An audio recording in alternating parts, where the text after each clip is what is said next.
नमस्ते बच्चों। San academy पल्लीकर नई क्लास 5 हिंदी में आपका स्वागत है। बच्चों, आज हम लोग पत्र लेखन के बारे में जानकारी लेने वाले हैं। पत्र लेखन यानी लेटर राइटिंग। वैसे तो हमने क्लास 4 में पढ़ा था। चले आज इसी क्लास में हम लोग उसको फिर से रिवाइज करते हैं। तो पत्र का परिचय। पत्र लेखन एक उपयोगी कला है और एक आर्ट है और ये बहुत हमें सीखना है क्योंकि बहुत इंपॉर्टेंट होता है। पत्र लिखने की परंपरा प्राचीन काल से चली आ रही है। मतलब बहुत लंबे समय से लोग पत्र लिख रहे हैं। अभी तो व्हाट्सएप आ गया है, मेल, ट्विटर, फेसबुक है, लेकिन पत्र की जगह कोई नहीं ले सकता। पत्र अपने मन की भावना को वाणी देने का उत्तम साधन है। यानी पत्र यानी क्या है? जो आपके विचार है, जो आपकी भावना है अपने लोगों के प्रति उस भावना को प्रकट करने का एक बेस्ट उदाहरण है। अभी पत्र लेखन में ध्यान रखने योग्य बातें कौन कौन सी हैं देखते हैं। यानी ऐसे कौन से थिंग्स है, इंपॉर्टेंट थिंग्स है जो हमें पत्र लेखन करते समय ध्यान में रखना चाहिए। पत्र में सरल और छोटे छोटे वाक्यों का प्रयोग होना चाहिए। पत्र में अनावश्यक बातों से बचना चाहिए। मतलब अनवांटेड थिंग्स वहाँ पे हमें लिखनी नहीं चाहिए। पत्र लेखन में शिष्टता बनाए रखनी चाहिए। जैसे बड़े हों या फिर छोटे हों तो उनको रिस्पेक्ट के साथ हमें मेंशन करना है पत्र लेखन में। पत्रों में आत्मीयता होनी चाहिए और पूरा पत्र बाई ओर ही लिखे। यानी पत्र जो जब भी लिखे पेज के लेफ्ट साइड ही, बाई ओर यानी लेफ्ट साइड ही लिखा होना चाहिए। अभी देखते हैं पत्र के प्रकार कितने हैं। पत्र दो प्रकार के होते हैं। पहला है औपचारिक और दूसरा है अनौपचारिक। अभी पहले हम लोग पढ़ते हैं औपचारिक पत्र के बारे में। औपचारिक पत्र यानी फॉर्मल लेटर। ये पत्र प्रधानाचार्य अधिकारियों को लिखे जाते हैं। छुट्टी के लिए हो या फिर अपना बैंक अकाउंट ट्रांसफ़र करना हो, तो इसे मतलब ऑफिशियल पर्पस के लिए इस पत्र का उपयोग किया जाता है। दूसरा है अनौपचारिक पत्र यानी इनफॉर्मल लेटर। ये पत्र हम लोग अपने मित्रों को, अपने सगे संबंधियों को, जान पहचान के लोगों को लिखते हैं और इसे हम लोग इंग्लिश में इनफॉर्मल लेटर कहते हैं। अभी इनका फॉर्मेट क्या है देखते हैं। पहला है औपचारिक पत्र।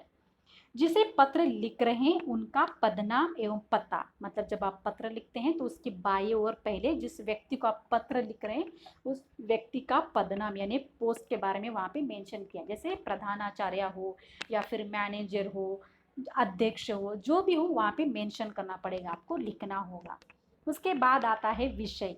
पदनाम के बाद वहाँ का पता, पिन कोड, ये भी वहाँ पे लिखना है। यह सब कुछ साथ में आता है तारीख के साथ। सेकेंड पॉइंट है विषय। विषय यानी सब्जेक्ट। जिस के बारे में आप पत्र लिख रहे हैं उसका विषय वो कम से कम शब्दों में होना चाहिए। जैसे छुट्टी यानी अवकाश के लिए, ऐसे कम से कम शब्दों में। उसके बाद आता है संबोधन। मतलब उस व्यक्ति को आप लोग पत्र है उसके रिस्पेक्ट के साथ ओके वहाँ पे मेंशन करना चाहिए। विषय वस्तु, जो विषय है उस विषय से रिलेटेड आपको डिटेल में इंफॉर्मेशन आपको देनी है, जिसे हम लोग विषय वस्तु कहते हैं। और पत्र समाप्त होने के बाद समापन शिष्टता यानी आदरणीय या फिर आज्ञाकारी ऐसे शब्दों का हमें उपयोग करना है। लिखने वाले का पता हस्ताक्षर के साथ, मतलब जो व्यक्ति लिख रहा है उसका नाम और हस्ताक्षर यानी साइन वहाँ पे लिखा होना चाहिए और अंत में तारीख यानी डेट लिखी होनी चाहिए। अभी उदाहरण के तौर पर यहाँ पे देखते हैं। प्रधानाध्यापिका को अवकाश मांगते हुए पत्र लिखे। यानी अपने प्रिंसिपल को लेटर लिखना है छुट्टी के लिए। तो पहले आता है ऊपर पता, पदनाम के साथ पता। जैसे सेवा में श्रीमती प्रधानाध्यापिका जी, सैन अकादमी पल्लीकर नई, चेन्नई। उसके बाद पिन कोड आ गया और तारीख, जैसे 16 सितंबर 2020 जो भी हो। विषय। विषय यानी सब्जेक्ट क्या है देखिए, 4 दिन का अवकाश के संबंध में, मतलब 4 दिन की छुट्टी के लिए।